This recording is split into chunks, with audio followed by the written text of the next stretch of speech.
अंजलि अपने कमरे में अकेली बैठे कुछ सोच रही थी। तभी कोई उसके दरवाजे पर दस्तक देता है। कौन है? अंजलि, मैं हूँ शुभम। क्या मैं अंदर आ जाऊं? हाँ हाँ, आओ ना। तुम यहाँ अकेली क्या कर रही हो? कुछ नहीं, मैं भी बस तुम लोगों के पास ही आने वाली थी। क्या बात है अंजलि, तुम काफी परेशान लग रही हो। नहीं, ऐसी कोई बात नहीं है। मैं बस आज थोड़ा थक गई हूँ। अंजलि, तुम्हें मुझसे कुछ भी छुपाने की जरूरत नहीं है। जो भी बात है तुम मुझसे शेयर कर सकती हो। मैं तुम्हारा दोस्त हूँ। क्या तुम निखिल और देव की वजह से परेशान हो? नहीं, वो देखो अंजलि, मुझे पता है तुम झूठ नहीं बोल पाती। मैं समझ सकता हूँ कि अभी तुम कैसा फील कर रही हो। क्या कोई बात है जो तुम शेयर करना चाहती हो? शुभम, क्या तुम्हें भी मैं गलत लगती हूँ? क्या तुम्हें भी लगता है कि मुझे देव को छोड़कर निखिल को नहीं चुनना चाहिए था? नहीं, ये पूरी तरह तुम्हारी चॉइस है। और जब देव ने जरूरत पड़ने पर तुम्हारा साथ नहीं दिया तो तुम्हें भी अपना फैसला बदलने का पूरा हक है। लेकिन सवाल ये है कि क्या तुम अपने इस फैसले से खुश हो? शुभम, मैं खुद भी बहुत कंफ्यूज्ड हूँ। मैं भी समझ नहीं पा रही कि मैंने जो किया वो गलत था या सही। क्या मुझे देव को एक और मौका देना चाहिए था? लेकिन अब मैं पीछे नहीं हट सकती। मैं ऑलरेडी निखिल को कमिटमेंट दे चुकी हूँ। मैं तुम्हें किसी बात के लिए फोर्स तो नहीं कर सकता, लेकिन मेरे ख्याल से अभी इतनी भी देर नहीं हुई है। तुम्हें अपने फैसले के बारे में एक बार और सोच लेना चाहिए। तुम ऐसा इसीलिए बोल रहे हो ना क्योंकि निखिल तुम्हें बिल्कुल भी पसंद नहीं है? हाँ, निखिल मुझे बिल्कुल पसंद नहीं है, लेकिन मैं ऐसा इसलिए नहीं कह रहा हूँ। मुझे निखिल कभी भी तुम्हारी और देव की तरह जेन्युइन नहीं लगा। मैं जानता हूँ कि वो काफी टाइम से देव का बेस्ट फ्रेंड है, लेकिन फिर भी वो मुझे कभी ठीक नहीं लगा। मुझे लगता है कि तुम कहना क्या चाहते हो? मेरे हिसाब से ये भी हो सकता है कि शुभम और अंजलि बात कर ही रहे थे कि तभी उनके कमरे में रखा एक कांच का गिलास अचानक गिरकर टूट जाता है। ग्लास के गिरते ही टेबल पर रखी शुभम की उस डिवाइस से बीप की आवाज आने लगती है और उसकी रेड लाइट जलने लगती है। अरे, ये ग्लास अपने आप कैसे गिर गया? ओह माय गॉड, ये कैसे हो सकता है? क्या हुआ शुभम? अंजलि, ये एक एनर्जी डिटेक्टिंग मशीन है और ये अभी एक हाई फ्रीक्वेंसी एनर्जी शो कर रहा है। ऐसा तभी होता है जब आसपास कोई पावरफुल नेगेटिव एनर्जी हो। ये तुम क्या कह रहे हो? मैं सच कह रहा हूँ। इस डिवाइस का यूज करके बहुत सारे पैरानॉर्मल एक्सपर्ट सुपरनेचुरल एनर्जीज, जिन्हें हम बोलचाल में आत्मा कहते हैं, उनका पता लगाते हैं। ओह गॉड, कहीं वृंदा या मंदाकिनी तो यहाँ नहीं आ गए? अंजलि, तुम क्या सोच रही हो? शुभम, जल्दी निकलो यहाँ से। अरे नहीं, बड़ी मुश्किल से मुझे ये मौका मिला है। मैं कब से ऐसे ही किसी एनर्जी की तलाश में था। फाइनली मुझे इतनी स्ट्रॉन्ग एनर्जी कैप्चर करने का मौका मिला है। मैं यहाँ से कहीं नहीं जाने वाला। शुभम, तुम समझने की कोशिश क्यों नहीं कर रहे? ये काफी खतरनाक हो सकता है। अंजलि, क्या कुछ ऐसा है जो तुम छुपा रही हो? क्या तुम्हें किसी पावरफुल एनर्जी के बारे में पता है? शुभम, मैंने कहा ना, चलो यहाँ से। अंजलि, यहाँ पक्का कोई पावरफुल स्पिरिट है। मुझे इसका पता लगाना होगा। तभी कमरे में लटका हुआ लैंप नीचे गिर जाता है और शुभम की मशीन और भी जोर से आवाज करने लगती है। शुभम उस मशीन को अपने हाथों में लिए सारी दीवारों के पास जाकर देखने लगता है। अंजलि उसे मना कर ही रही थी कि तभी शुभम की नजर अंजलि के गले के लॉकेट पर पड़ जाती है जो बहुत चमक रहा था। अंजलि, तुम्हारा लॉकेट इतना चमक क्यों रहा है? अरे ये कैसे हो सकता है? क्या तुम्हें नहीं पता कि ये कैसे हो रहा है? ये लॉकेट तो तुम्हारा ही है। नहीं, ये लॉकेट मेरा नहीं है। पता नहीं कैसे ये मेरे गले में आ गया। फिर तुमने अब तक इसे निकाला क्यों नहीं? क्योंकि मुझे लगता है इस लॉकेट ने ही मुझे उससे बचाया था। तुम्हें बचाया था?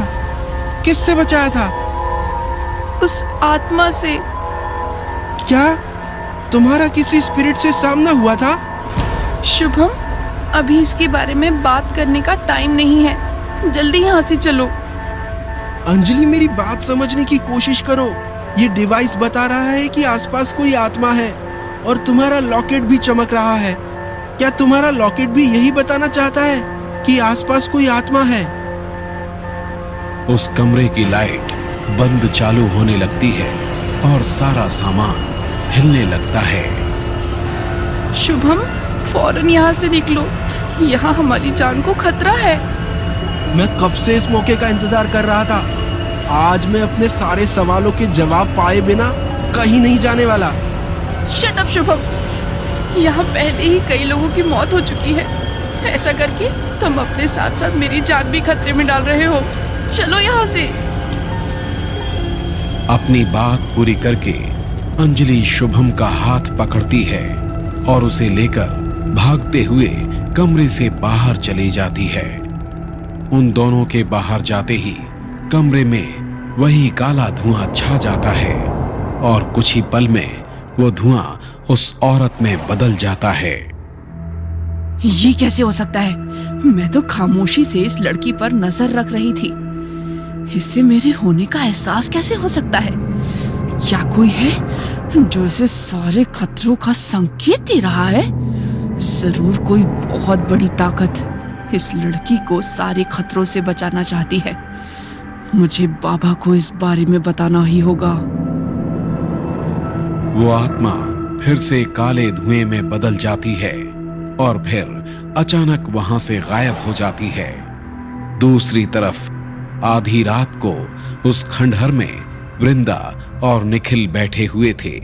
वृंदा आंखें बंद करके कोई मंत्र पढ़ रही थी और निखिल बस एकटक उसे देख रहा था। कुछ देर बाद वृंदा अपनी आंखें खोलती है।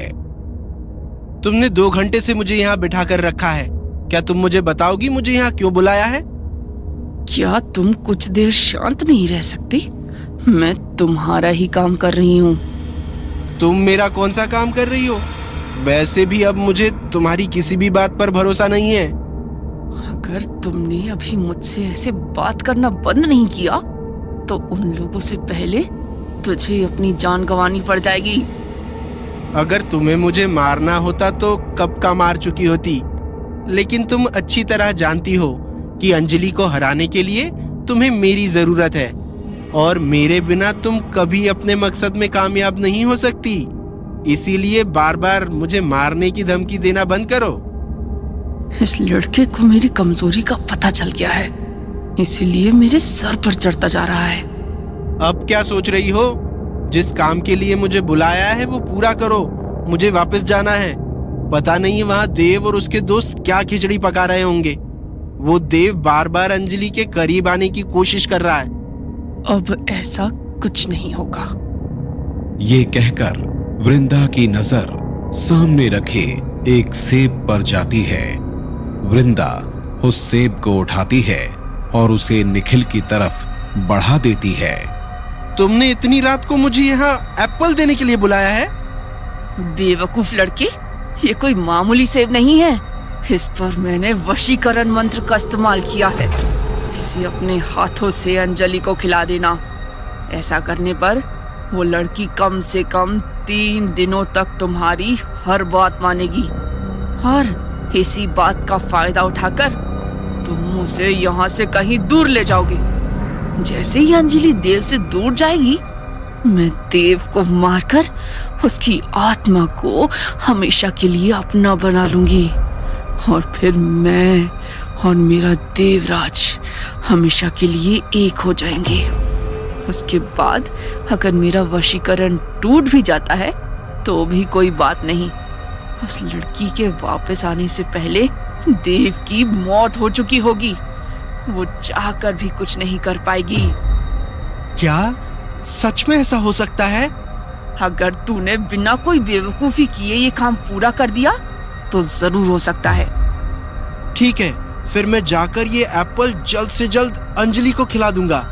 पर एक बात का ध्यान रखना, इस फल को खाने के बाद 1 घंटे तक अंजलि कुछ और खाए या पिए नहीं, वरना इस फल का असर कम हो जाएगा। ठीक है, मैं इस बात का पूरा ध्यान रखूंगा। इतना कहकर निखिल उस सेब को लेकर वापस पैलेस के लिए निकल जाता है। निखिल के जाने के बाद वृंदा के चेहरे पर शातिर मुस्कान आ जाती है। बस एक बार देवराज मेरा हो जाए, फिर मैं उस लड़की के साथ तुझे भी मार दूंगी।